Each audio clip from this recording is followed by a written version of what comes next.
后来就是因为这个中南部咧欠水，所以苗栗的明德水库早起是在一处来进行着人工净湖的作业。目前明德水库的储水量存15.9%，这个人工净湖加减会当为水库带来一大这个水量，但是若要大幅度来增加，也是爱靠天公伯啊斗3工加落一寡雨。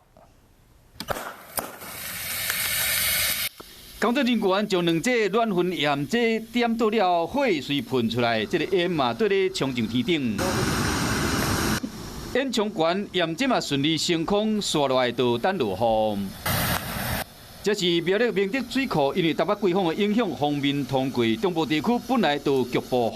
雨，因此水利署委托台人工净湖团队透早6点，就到北部的石门、宝二要永和山水库以及中部的明德水库、鯉鱼潭水库台面，确认风力、水汽甲分站拢达到净湖标准。9点15分开始进行作业。今年没有台风，所以都集中在这几个月在放。12月初9，明德水库才进行人工净湖尔，过2礼拜，佫进行1摆，拢是因为伤欠水。明德水库现有的水量只存15.9%。以今天验计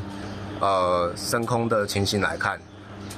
应该是会有些许帮助。工研人员讲，明德水库目前有效的储水量是196万吨，离满水位1222万吨要差一截真大站，只能望天公伯加落淡薄雨，解决中部欠水的问题。